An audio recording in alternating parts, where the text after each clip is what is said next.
From your favorite source for Chicago White Sox talk, delivering news, interviews, analysis, and more. This is the Sox Machine podcast with your hosts, Jim Margulis and Josh Nelson. Hello, everyone. Welcome to a special edition of Sox Machine Live. I am Josh Nelson alongside Jim Margulis, as it is June 16th, 2023, as we are streaming live as a pregame show, taking everyone up to the Chicago White Sox against the Seattle Mariners tonight on Apple TV. And it's the West Coast road trip, Jim. It's a little hard to do a live stream at 12:30 in the morning after the White Sox wrap up a game and a series against the Los Angeles Dodgers. But I feel like this is fun. We could try something different here when the White Sox go out west. Well, especially with the way the White Sox wrapped up their series against the Dodgers, like, would we want to talk about that? If we had a post-game show Sox Machine Live planned, would we have scrapped it and said, let's do a pregame show instead? Because that got more and more depressing as the innings went on. Yeah, the White Sox losing in 11 innings last night to the Los Angeles Dodgers early morning by a final score of 5-4. And the reason that's depressing, if you went to bed, which I wouldn't blame you with how late some of these games were, especially during the week, especially during school night, the White Sox were up 4-0. And there was a lot of good things about the White Sox in that particular game, Jim, especially the first 5 innings. They hit 4 solo home runs. And I get it. They're solo home runs. But home runs have been lacking from this lineup, and they came from the power sources. Eloy hit a home run. Luis Robert hit a home run. Andrew Vaughn hit a home run. Jake Burger hit a home run. And Dylan Cease was cruising. He struck out 10. And when he left, there were runners on first and second in the 6th inning, but it was a 4-0 game. He held the Dodgers scoreless through 5 innings. So there was a lot of positives that happened. And then the negative stuff. Stop the count. Then the negative stuff came out. And we'll talk about that. And we'll also preview as far as we'll be starting this weekend series between the Chicago White Sox and the Seattle Mariners. It doesn't get any easier for the White Sox during this road trip. But one thing that I hope that does carry over into this weekend, and what we saw in the last 2 games against the Dodgers, starting on a good foot here, good vibes, home runs, ball and air offense. I'm a big fan of this, and it's something that caught my attention after the White Sox lost the first game against the Dodgers 5-1. Pedro Grifol said in his post-game conference, when it comes to the offense, there's not much to say. We didn't do much. We had too many grounders. We got to hit the ball in the air, and that warms my heart. Pre-game, because the game was on ESPN, Tim Kurkjian on ESPN mentioned that the White Sox set up screens during batting practice to encourage White Sox hitters to hit the ball in the air. Well, the only ones that took note of that in that game were Jake Burger, as he hit 2 homers, and Luis Robert also hit a home run, but they had 3 home runs in that game. And as I mentioned before, last night, they hit 4 home runs. So they've hit 7 home runs in the last 2 games here. And it's against the Dodgers, which is not an easy team to hit home runs. Could we finally see a power surge from the offense, Jim? Maybe, just because health is involved, especially with Eloy Jimenez being a central part of it. He's been fine when he's been healthy. He just hasn't been around. So it's a case where when he's there and hitting the ball well, squaring it up, it doesn't all have to be Luis Robert and Jake Burger for the offense. So there are some possibilities here to where it becomes a more normal thing. Andrew Vaughn, we've talked about him all year being a little bit disappointed or perplexed with just exactly the results he's getting, even though at bat to bat, he doesn't look bad. He seems like he's driving the ball.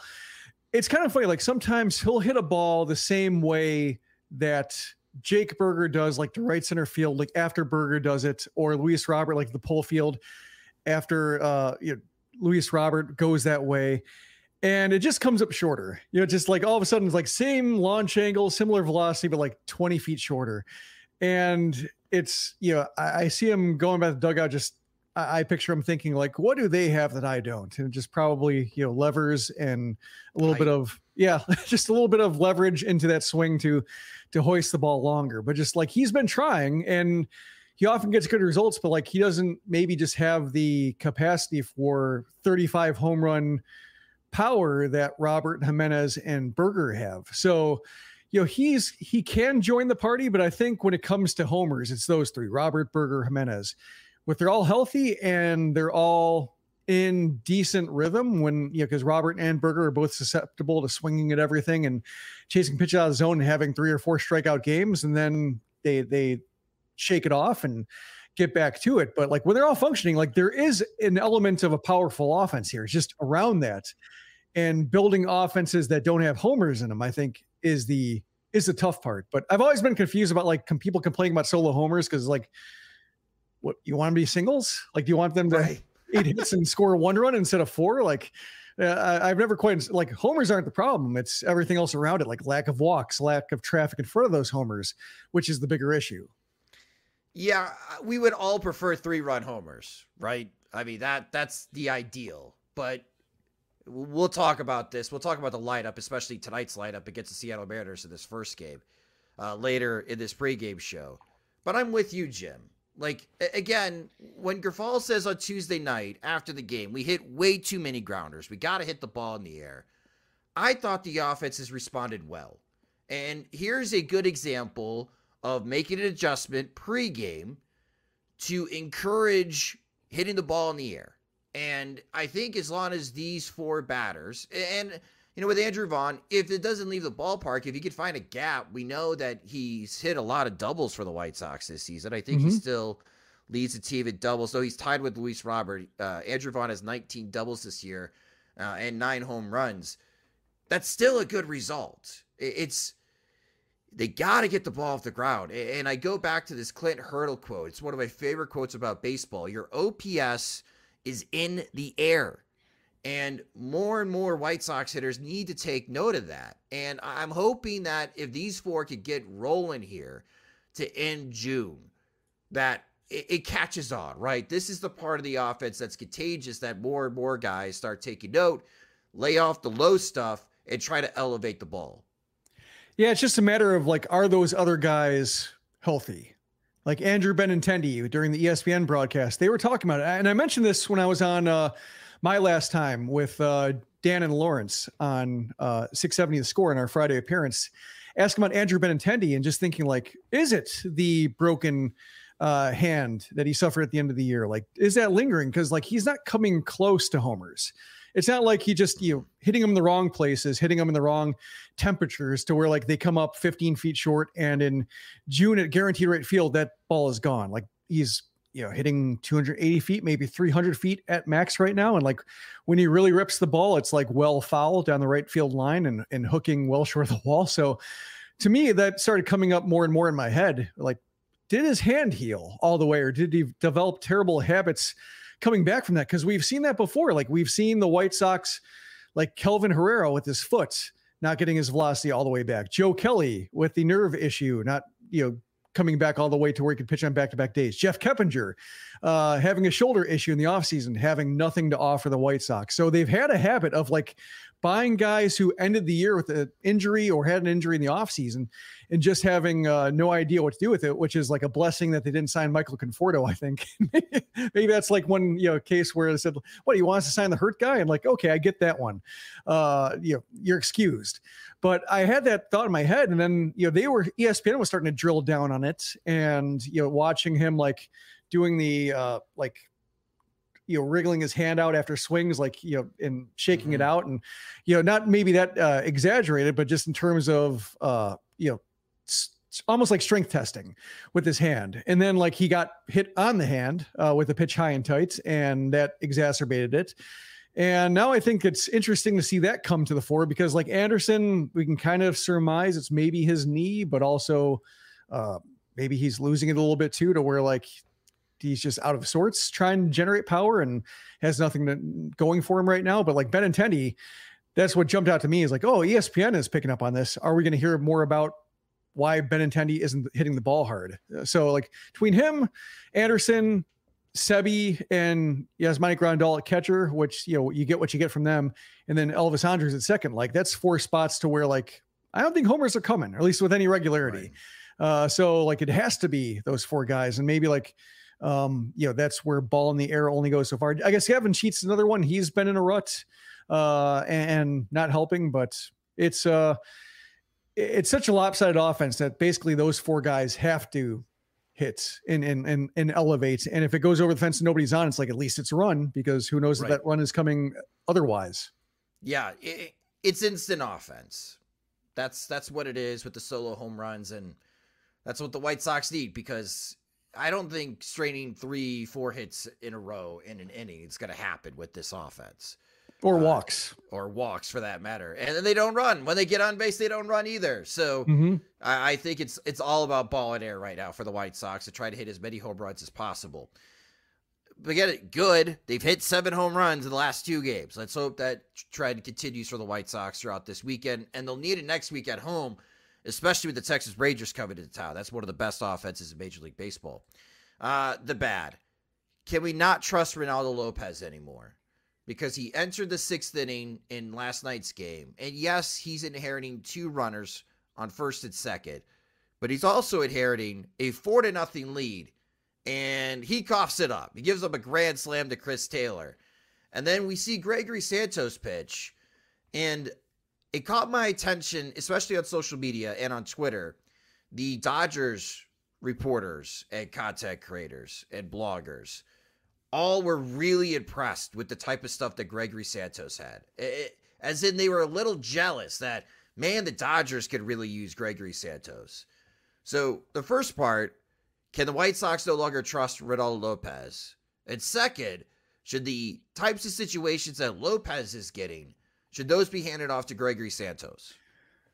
Well, I think Santos is going up the leverage ladder. Like, he had a tough inning. Like, he entered a tie game. So he's being saved, I think, for tougher and tougher assignments and doing a decent job with them. So they just have so many high leverage innings. The White Sox do. Like, they play with so slim of leads. Their offense can't be counted on to tack on runs later against the other bullpen. So basically, once the starter leaves, whether the starter pitches 5, 6, 7, like, it's go time for those relievers. So it seems like, whether it's, I would say everybody above Garrett Crochet, maybe, like, when it comes to like leverage, like Aaron Bummer's, starting to have a decent run here with just, what he's doing, what stuff he's throwing, like, on and off, but at least he's back to when he gives up runs, it's because the contact was terrible and is placed in the wrong spot versus walking guys and then giving up rockets. So it looks more like the Bummer we know.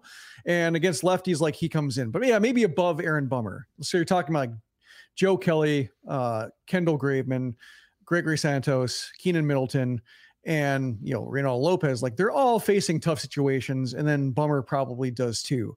It's just, I think that's part of it. And why, like, Lopez has to come in sometimes just to spare Middleton and Santos, or, an appearance that maybe they don't have to have. But Lopez is just, he's befuddled me all year, just because when he comes out, you don't know if he's going to be throwing 97 or 100. Like, he has some fluctuation in his top end velocity. And it really seems like those 2 ticks make a difference. And it makes sense just because, like, his breaking ball isn't a killer. Like, he's not going to be somebody who sliders people to death. It's mainly going to be the fastball, attack, and then whoops with the slider and see if he can really, throw him off. And when that fastball is 97, 98 versus 99, 100, very occasionally 101, it's a more hittable pitcher, especially like the fly balls. He's a fly ball pitcher. When he's throwing 99, 100, like, those fly balls are, hit at the top of the bat, and they go either straight up in the air, or if they don't go past the bat, they go straight up in the air or harmlessly into the shallow to mid outfield. When the barrel can get a little bit more out in front, the balls go farther. And I almost wonder if, like, can they set up a radar gun in the bullpen and say, like, hey, Raylo, just air it out here. What do you have? Like, and have like a second reliever warming up to him, next to him the whole time, and say like 97. We'll go with Keenan. Sorry, sit down. For his like 101, like, yeah, you're in. Just because it does seem like when I look at the radar gun and see 97, 96, 98, like, I hope it's on. I hope this batter doesn't count. And unfortunately, Chris Taylor counted. Yeah, that was Chris Taylor's 100th career home run. His first career home run was a grand slam. His 100th career home run is a grand slam. And deflated that game for the White Sox. The White Sox don't score the rest of the game as the Dodgers bullpen pitches 6 scoreless innings, and the White Sox end up losing the series.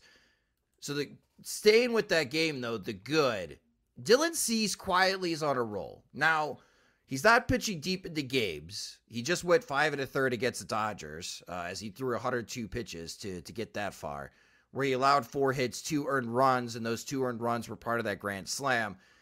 3 walks, 10 strikeouts from Dylan Cease. And in the month of June, in 3 starts, Cease's monthly ERA is now 2.16 with 23 strikeouts to 8 walks in 16 2/3 innings. He's only allowed 10 hits. He's only allowed 4 earned runs in his last 3 starts. Is Cease on a roll here, Jim? I mean, the results are good. Maybe they're not Cy Young Cease good that we saw last year, especially in the month of June where he really ramped it up and he had that no earned runs allowed streak going on. There were some runs allowed because of some errors by him and his defense, but he had that no earned run streak going on last year. And right now in June, he's throwing the ball well. Yeah, I think it's a return to 2021 Cease, in which, like, the 2 numbers that jump out to me from that start are he topped out at 97.1 miles per hour. I think I have to double check that, but I think that's where he ended up max velocity wise, and 25 foul balls. Just when he's not throwing with as much power as he had last year, it's more balls barely touched, more, making for longer at bats, making for more pitches. And he's not consistent enough with his mechanics to like make that pitch again. So if he has to throw 1 extra pitch, he might have to throw 3 extra pitches because he yanks a fastball out of the zone or pulls a slider, that sort of thing. So that's, I think, what's keeping him from reaching the 2022 form. But I do think, like, one, the 2021 guy is useful. Like, he was very helpful to that team when he took that step forward and helped them coast to the division title. The other thing is like that it's just, it's the kind of bat missing that the White Sox could use, like with Lance Lynn, struggling the way he is, with Mike Clevenger not missing bats, Lucas Giolito having a good year. Like he's been good, but not like maybe 10 strikeout good. Like he's been back to, just more or less keeping hitters off balance. Like they could use that strikeout guy in the rotation, even if it is, 5-6 innings versus 6-7+ innings that he was able to give the White Sox last year. Just when the White Sox offense doesn't score, that's when you get back to this, bullpen being stressed. So, when we're talking about like the White Sox at the trade deadline and, who they could trade, like I think Cease, when he's in this form, has value just because like give Cease a better offense. And a lot of teams can make use of 5+ to 6 good innings because maybe they're leading by 5 runs and they don't need to use their best relievers for a second consecutive day. They can use the low leverage guy and maybe the offense will tack on more runs against the other team's low leverage relievers. Like if you're looking at, trade value, like then he's in pretty good shape. Yeah, it doesn't sound like the White Sox are going to entertain that, though. According to MLB trade rumors, they put up a story that reportedly the White Sox, if they sell, it'd only be players on expiry contracts. And Dylan Cease is not one of those. But, man, I got to ask that question today on Bernstein and Holmes. Like, who has the most trade value? And I went with Luis Robert, number 1, and Dylan Cease, number 2. Like, those 2 guys have the most trade value. But I didn't think it was likely.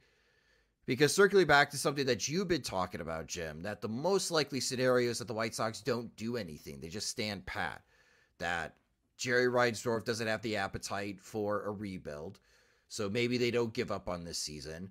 And they don't have the assets to acquire anybody of significance because their best prospects are hurt or they're underperforming. I don't think they're going to entertain the idea of trading Noah Schultz. And Colson Montgomery hasn't played this season. He's dealing with a back injury. I think Brian Ramos just hit his first home run for AA this year. And then you got Oscar Colas, which you might as well hold on to him because he's like 1 injury away from having to come back to Chicago. They just don't have the assets to be significant buyers. So when I got asked that question, I'm now moved into your camp that I think the most likely scenario is that they do stay pat. But other teams, I'm just curious because Rick Hahn always says that they got to do their due diligence, right? They got to listen to every phone call that comes in. I would like to be a fly on the wall and see if a team is bold, maybe a team like the Dodgers, picks up the phone, calls Rick Hahn, and I would just be kind of curious of what that initial offer would be from other teams for someone like Dylan Cease. It would have to be, I'm trying to think who might be comparable with that kind of, it's the one thing that's tough about Cease is the walk rates. And I could see teams saying like, well, he's just short of elite. He's not going to be a Cy Young guy. That was a lucky year he had in 2022. They're trying to drive down the White Sox asking price a little bit, saying like he could show up and be walking 7 guys per 9 innings with just the kind of ruts he's had going to a different organization, sometimes not just feeling it, not having a pitching coach who knows how to get him back on track just from, Ethan Katz seems to have a deep understanding of him. So that's, I think, the tricky part with Cease is doesn't seem like he's automatic in that, you can just set him and forget him. Like it's a case where he does require a little bit of maintenance and checking on exactly like why, whether he's hitting all his points in his release to have maximum velocity and not have that problem where he throws the ball into the lefty batter's box, because,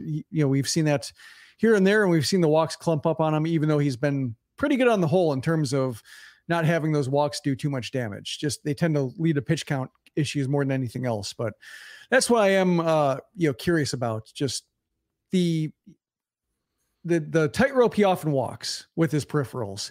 Seems like it's a case where, we've seen him in the postseason briefly. He hasn't done much just because it can snowball on him. And, but on the other hand, like it's not just for this season, it's for next season too. Like he fits it, a lot of teams rotations just fine.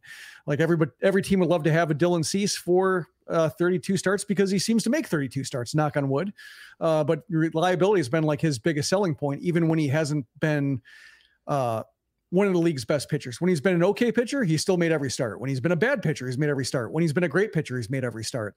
And I think that's, if I were the White Sox, that's what I would stress, is that they've never had to worry about him. I'm sure many of you had this debate with significant others and friends about how fashionable cargo shorts are. As someone who has fought these battles and has been willing to die on the hill about the benefits of cargo shorts, I found a new light.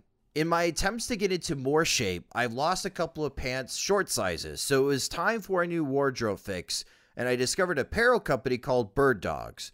They make a wide range of gear, but they get high marks for their shorts. After receiving a pair, I understand the hype. Bird Dogs stretch khaki shorts have a slimmer fit, so it's more in line with today's fashion trends. It gives legs a sculpted look, but it's still a great fit around the waist, so I don't feel constricted. That's because Bird Dog shorts are not made with stiff, restricted cotton. Bird Dogs invented a cloud knit fabric that looks just like khaki, but it stretches to get you a way slimmer fit without having to sacrifice movement, which is key for me. I want to look fashionable, but in a practical way. It's going to get hot in Chicago, I promise you. And if you are like me, wanting to up your shorts game, check out Bird Dogs. Right now, they're running a special. When you make your order at birddogs.com, use promo code POOL at checkout to receive a free Yeti-style tumbler. Again, the URL is birddogs.com/pool. Use promo code POOL at checkout for that gift. I think, to your point, as far as like the fear of the walk rate, it depends what organization would trade for him in this hypothetical. If it was like the Dodgers or Astros, I'm expecting like Max Scherzer, Justin Verlander, Garrett Cole type of performance. Like, that walk rate. Yeah, we're going to have to lower the price. Dylan Cease gets off the airplane, sits him down. By the way, we know how to fix your walk rate. I think your shoes are tied too tight. Try loosening them up a little bit. Oh my gosh, look at that. I'm striking out 13 per 9 and I'm walking 1.5. Here I go. Like that's what I would expect if he was with somebody else. Have you seen Jake Diekman, by the way, talking about adjustments? Not in a while, but I was surprised when I heard people complain about him, because when I checked on him for a couple weeks, like he was doing nothing, just like Zach Birdie was doing nothing for the Rays. And I thought, they're just going through bodies right now. And then I saw that he hung around, which Zach Birdie did not. I think he's had like 5 straight scoreless outings. for Tampa Bay. There's a good article, I think, from Baseball Prospectus of what the Rays have done as far as adjustments with Jake Diekman. And 9 in a row. Yeah, 9 scoreless outings in a row. 7 inherited runners, 7 for 7 in stranding inherited runners. Still walking guys, but 1 hit over 7 innings, 4 walks, 7 strikeouts. Yep. Damn Rays. All right. So back to the and bat. 3 successful, looks like 3 successful loogie appearances. Like getting that first lefty out. Yes. Must be nice. Speaking of lefty relievers, the bad. Garrett Crochet at his fastball velocity last night. His max fastball velocity was 94.6 miles per hour. His slowest fastball, his minimum fastball velocity was 91.9, so 92 miles per hour. From Garrett Crochet, I think the last time he threw that slow of a fastball was his freshman year at Tennessee, Jim. Like, he's been in the mid-90s since his sophomore year at Tennessee, and then he became this flamethrower his junior year, and the White Sox take him in the first round of the 2020 draft, and when they call him up because the White Sox are running out of pitchers in that season, he's hitting 100. And when he came off the injury list, he was hitting 96, 97. His season average before last night was 96.5 miles per hour for the White Sox. Last night, his average fastball velocity is 93.5. Red flags go up, right? We are seeing the average fastball velocity drop by 3 miles per hour in this particular outing. Now, Pedro Grifol at his post-game conference brought the trader out there, talked to Garrett Crochet. Garrett Crochet says that he's fine as they noticed that the fastball velocity dropped. But I'm concerned here, Jim. Like, I don't know if this is necessarily dead arm period for Garrett Crochet, but Garrett Crochet is not good when he's throwing 93, 94. He was not missing bats at all against the Dodgers. And this is something we're going to have to pay close attention to unless he goes on the injured list for a couple of weeks for the White Sox as they give him time to recover. But if they don't put him on the injured list, we got to pay attention to the fastball velocity because you don't want to compound any issues as this guy just came off Tommy John surgery last year. Yeah, at first I thought it was a case where like, he threw a fair amount of pitches like 2 days before, and I'm looking it up. It was 2 innings, 35 pitches, 25 strikes, and thinking, it's a lot of work for him. Maybe he just had a hard time recovering from it. And then I realized, looking at his game log, like, he's had 41 pitches, 46 pitches in previous outings, more taxing outings, outings where he's walking more batters and fighting himself. And you'd have those kind of velocity issues. The one difference, I suppose, looking at his game log is like after those 40 plus pitch outings, he had 1 more day off in between. And so I don't know if that has anything to do with it, especially like after his last, or between like the May 31st outing where he threw 27 pitches and he had basically like 9 days off in between to, respond again. So that was the one thing that I thought like maybe it's a little bit of dead arm just because it is a case where like he's pitching with less rest than he's used to after throwing more pitches than he's used to. But it's hard to know because his velocity has been all over the place. We saw that velocity drop in his rookie season, his draft year, portending bad things. And sure enough, he was able to pitch a full season after that. So it wasn't immediate around the corner type thing, but it did eventually catch up to him. And now there was that whole velocity drop in 2022 that wasn't explained. 2021 that wasn't explained. Like he went from throwing 100 in his draft year to throwing like 96, 97 and saying like, well, I may never get that velocity back, and being like, that's weird. That's something that requires a bit more scrutiny, but Tony La Russa was there and the White Sox were doing okay. And there's just between the wins and La Russa consuming so much attention, just never got around to it, never became a problem, never really had to circle back to like, how bad's he hurting? And then like he has Tommy John surgery and such. Now I think it's a little bit more reasonable to be sensitive about velocity drops, just knowing what he's been through and knowing that not every pitcher has a smooth recovery from Tommy John surgery, and it's worth keeping an eye on it. But yeah, it's just, walking a couple batters, like throwing half his pitches for strikes on top of the velocity issues. I mean, like none of it was good. And now it's just a matter of like, will he be able to avoid the injured list? They just put Mike Clevenger on it. So they could have done it if they felt like there was a pressing issue to go on the IL, but we've also seen the White Sox drag their feet and going on the IL. So it'll be worth watching his next outing, both when it comes, like how much rest he gets, and then what he's throwing with his first pitches when he's back on the mound. Yeah, it goes back to the conversation that so many people have had ever since the White Sox drafted Garrett Crochet. And it happened when I pointed out the fastball velocity last night on Twitter. Should the White Sox send him to AAA and start building him up as a starting pitcher? And I don't think people understand the amount of work that a pitcher has to go through to prove that they could start, that they could handle the workload every fifth day, that they can prove they can maintain their stuff 50, 75, 80, 90, 100 pitches in an outing. It takes time. It takes months. Sometimes it takes seasons. You don't have that time with Garrett Crochet. He's arbitration eligible, I think, next year. This is his last league minimum salary year, and now you got to go to arbitration with him starting next year. Like, you only have 3 more years of control. Like, it's really hard to back up the truck and make an adjustment. I know everyone points out the whole Chris Sale story, but again, Chris Sale was a starter in college, right? He was a starter in college. The White Sox took a starting college pitcher and put him in the bullpen. Garrett Crochet was pulled out of the starting rotation at Tennessee his sophomore year. He was this Andrew Miller type, and then he missed a significant amount of time in 2020 to start the year, and then COVID happened. So he never got this opportunity. And if he's got this dead arm period where he's only throwing 93, 94, he's not good. I'm sorry. This is not good. And I don't know where the White Sox go if Garrett Crochet cannot get back to 97, 98.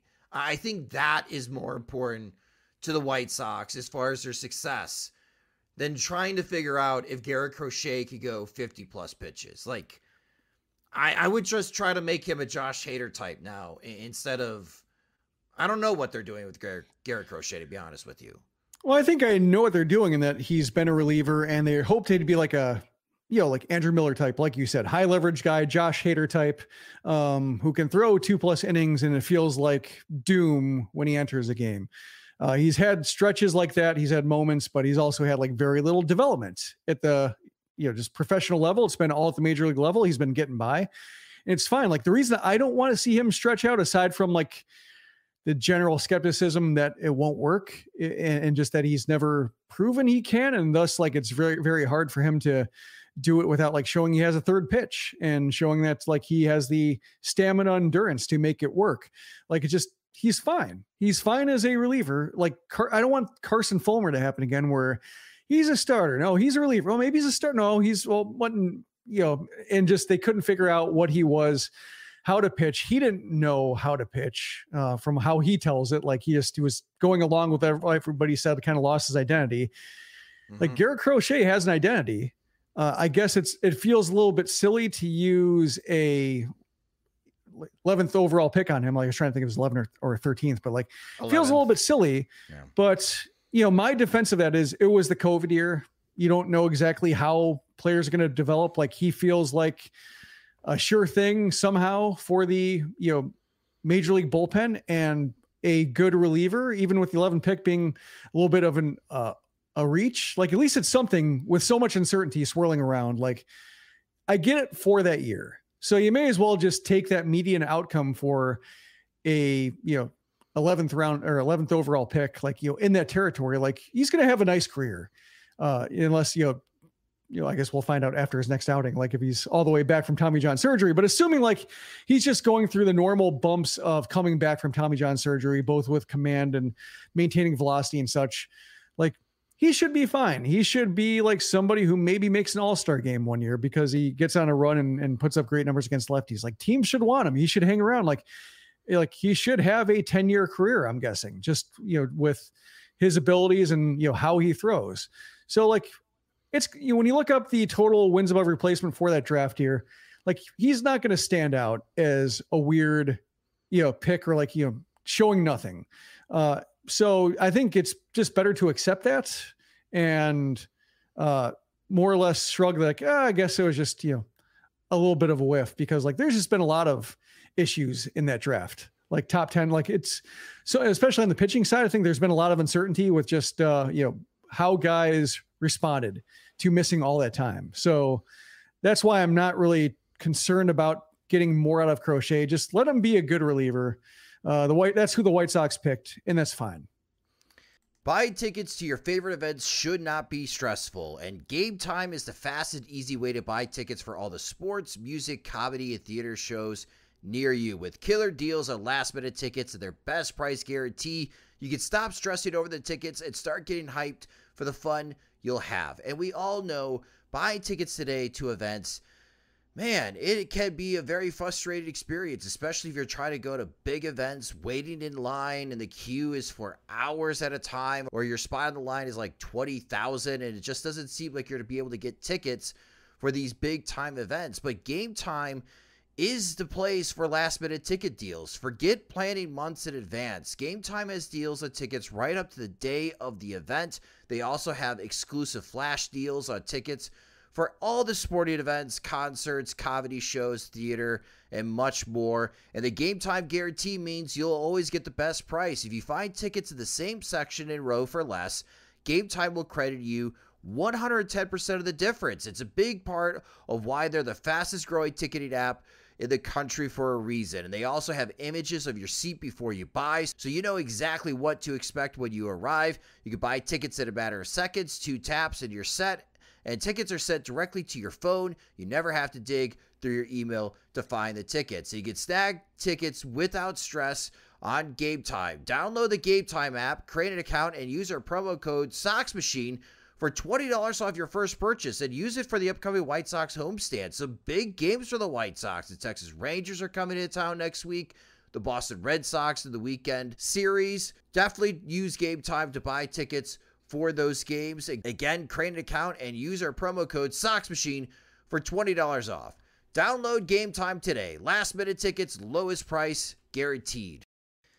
We got this comment from Timothy in our YouTube stream. For those the podcast listeners, we are streaming live on YouTube. And he put in the comment section, looking forward to the 2030 article about how Crochet, then on his 7th team, coming clean with how the White Sox had no idea what they were doing with them, so used him in every wrong way. Yeah, well, we're still waiting for Carson Fulmer to light it up, I guess. I want to know what happened to his butt. Garrett Crochet, like did he spend his entire time doing squats? Like, as far as like, he really seemed like he tried to like build himself up to be like, that's why like the velocity dropping is like, man, he just spent so much time working on his trunk, and it's not, if the velocity is not holding after all that, like, where do you go from there? That is a great question. Where we are going to go from there is, let's talk about this series this weekend. The series preview of the Seattle Mariners as the Chicago White Sox visit Seattle, and adding a new feature here as we are using StreamYard. Let's read up the standings in Major League Baseball. The White Sox are 30-40. They're 5.5 games back before they play tonight on the Minnesota Twins, as the Twins are taking on the Detroit Tigers this weekend, with the Twins at 35-34. Seattle, if they were in the American League Central, like a lot of teams in the American League, they would be a little bit happier about themselves, as Seattle is currently 33-34, but they're 8.5 games back at Texas, and they're 5 games back of the wild card. They're in 4th place in the American League West. They have been playing much better at home. They're 19-16 this season, but Seattle came into this season with some expectations, as they made the postseason last year, to see if they could do it again. But right now they are in 4th place in the American League West, behind the Texas Rangers. And Jim, for the Seattle Mariners team, I guess you could say they are underachieving. Well, we kind of saw this last year where they had a slow start, and then they caught on fire in the summertime. And Seattle never stands pat, especially the trade deadline. Like, I think if they don't make 2 trades before the deadline, something has gone wrong with the Mariners front office. So I think Seattle's got a run in them But what do you make of the Mariners so far in the first half of this season? I think they have a lot of dead weight. When you look at some of the guys they've acquired to solve positions like AJ Pollock, weird DH. Like, it's strange having watched what he had to offer the White Sox. While you sometimes trust that the White Sox did something wrong when they get such a colossal underperformance, like, kind of looks like he's done. Like, in terms of just, batting 167, 53 OPS plus, not a whole lot going on there. Like, and he's their DH, or he's, their primary, DH when it comes to getting those at bats. Like Colton Wong, who is a very popular figure in the offseason plan project, kind of looks like Cesar Hernandez. Somebody who, if he can just be like 90% of the player he was, he'd be great. He'd be what the White Sox need. Then he's just not able to deliver anything of what he had. And, he's been a mess. So, like, between those two guys, it's just a whole lot of nothing. And then, Suarez having down year, and just, they aren't responding with like the kind of huge years elsewhere. Like, they have some promising performances. Like Kelenic, it finally looks like he's somebody who's regular, and, Rodriguez is having a little bit of a slump. It looks like he's having to battle some adjustments, but there is a possibility like those guys figure it out, and they just, as you mentioned, Dipoto solves the positions that aren't working. But I think right now they're just battling. The pitching seems like it's fine, a little bit lumpy in the rotation because of guys missing time, but they're pretty good at generating relievers, so they should be fine on the pitching side. Just more, I think, not scoring enough runs and having just outages up and down the lineup that make it hard to when you're not getting those premium performances that they got last year from some guys.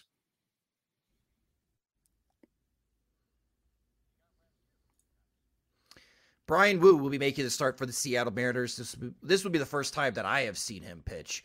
The lineup for the Chicago White Sox tonight: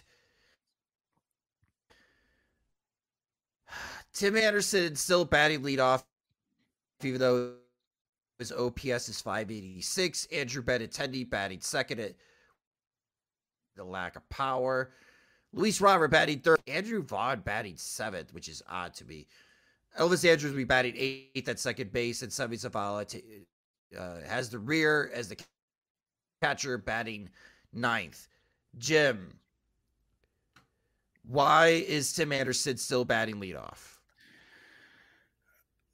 I have some ideas, but the honest answer is I don't know. I guess the speculative answer is, one, I guess there's no natural candidate. Maybe Andrew Benintendi, since he's not hitting for power, like, get on base, run a little, then move, put Benintendi atop the lineup, move everybody else one. So you have Benintendi, Robert, Jimenez, Berger, Vaughn, or if you want to balance left right, you maybe have Sheets in front of them, but basically you just have Anderson, bump them down to 7th through 9th, move everybody up one, and go with that lineup. Like, that's probably fine, and should work. But there is nobody who can, like, if you want to preserve everybody else in the order, there's nobody else who's going to, slot in the way Elvis Andrus did last year in Anderson's absence and be fine. Like, be an unusual leadoff man, maybe be a low OBP guy, but hit with enough power and steal enough bases to make up for some of those bases you're not getting with walks and, average. And there's nobody that would show that kind of effectiveness there. So I think that's maybe the generous answer.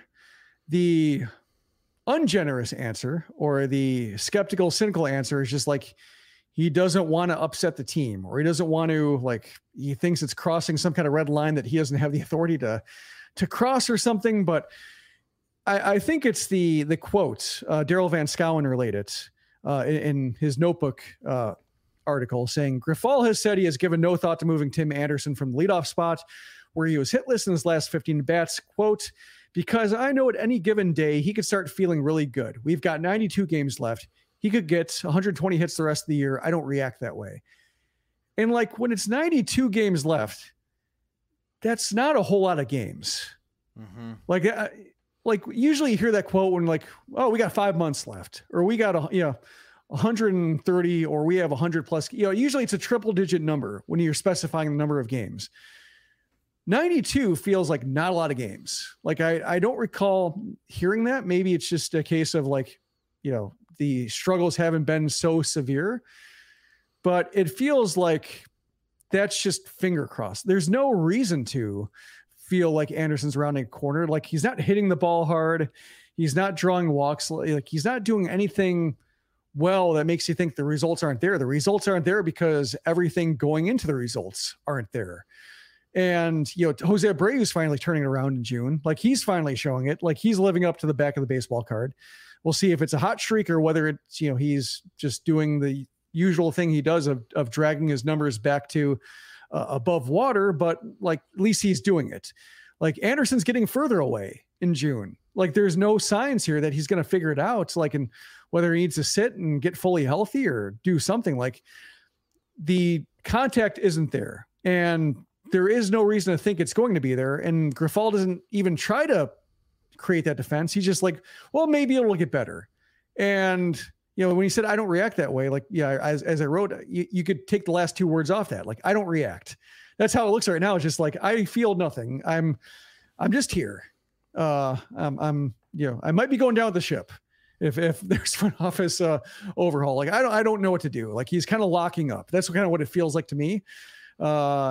And I don't want to say that just because, like, I don't know, there could be valid reasons. Like, we're far enough away that, it feels like a little bit knee jerky to say, he's locking up, but it is inaction when some kind of action, even for like a game, would be warranted. Like, even just for like a couple games, like, let's see how this works. Let's shake it up. Even if it's just, sitting Anderson for 3 games in a row or something like that, just, even if you don't want to like have him bat anywhere else, just try something, but just a day off, back at it, batting atop the order. And that's just showing like a lack of, it's not caring. Like, he's got to care, like, given how hard he's worked to get this job, like, he's got to care, but like, it almost, strikes me as like fear. Like, what if I do something wrong?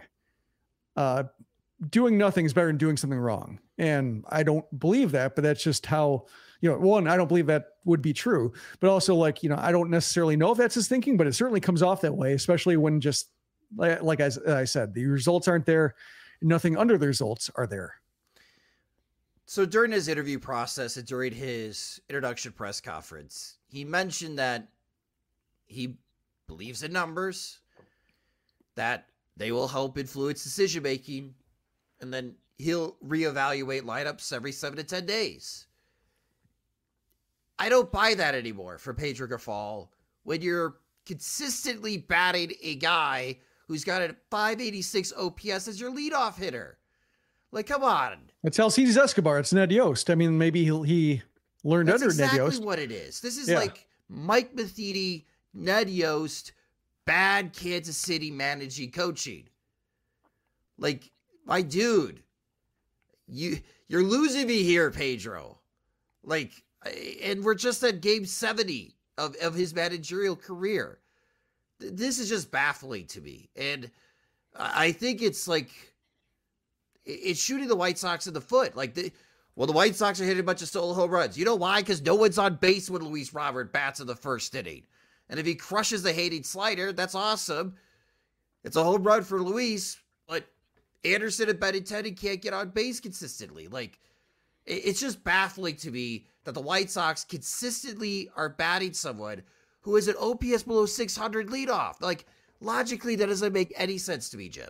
Especially since he's getting farther away. That's what's frustrating me. It's not like he's got a terrible OPS because he's awful in April, and now he's finally starting to show signs that it's coming around, and just stick with him. He'll get there. Like, they're sticking with him, and there are no rewards for doing so. And we've gotten some good comments in the queue about, like, from Az and Rex saying, is anyone going to remember Pedro Grifol 10 years from now? And that question reminds me of, like, I think, Pete, Mr. Hand, we've talked about it, like trying to compare White Sox managers to Blackhawks coaches. And it seems like, if the White Sox churn through some managers like Blackhawks did coaches, like right now, I think Pedro Grifol is kind of like Jeremy Colleton to me, of just somebody, who's got some new ideas, is going to take this veteran lineup and really show them how to, instill like this new kind of life and analytics-based approach. And like, no, he just doesn't have the skills to get the job done. Like, he's not, he doesn't have the, just the effect on a roster to impose his will on a organization on a roster is just kind of falling apart, or, giving way to age and dysfunction, and maybe a front office that doesn't have an eye. Another comment we got just saying about, from David saying that Tim Anderson doesn't have a strictly an opposite field approach like he did. And I don't think he had a strictly opposite field approach. I think the strictly opposite field approach came last year after the groin injury, when he couldn't really turn on the ball. When he's fully functioning, he settles for singles to right field, but he can pull the ball in the air. He can rip mistakes to the pull field. And I think that's when he's at his best, is when they're not giving him anything to hit, dink, there's a single to right field. But when they hang a slider, when he sees a fastball and a fastball count, he can either, crush the ball to right field and get that guaranteed right field boost from the wind tunnel going that way, or he can just rip it down the left field line. He has all fields ability, but we're not seeing any of that. And I think he's trying to tap into that because I think the home run drought's probably getting to him, but his opposite field contact is weak too. So I think it's just the barrel isn't getting to where it needs to be. And I wonder if he just doesn't know how to get it there right now. Well, watch, he has a 3 home run game today against Brian Wu. That would help. That would help. But right now I'm baffled that they're not even contemplating moving Tim Anderson down the lineup. I don't know what to say. You're 10 games below 500. You still think you're contending to the American League Central. You kind of need to optimize the lineup to score as many runs as possible. This season is not about Tim Anderson. This season's about all 26 guys in that clubhouse trying to dig out the hole that they dug themselves in the month of April. And if he's not helping, you need to move on. It's just that simple. It's baffling to me, Jim. It's baffling. He better have a good weekend, because if he doesn't, we're going to be talking about this on Monday in the next Sox Machine podcast. One question, since Clutch Hat Trick in the comments, who homers first, Tim or Benintendi?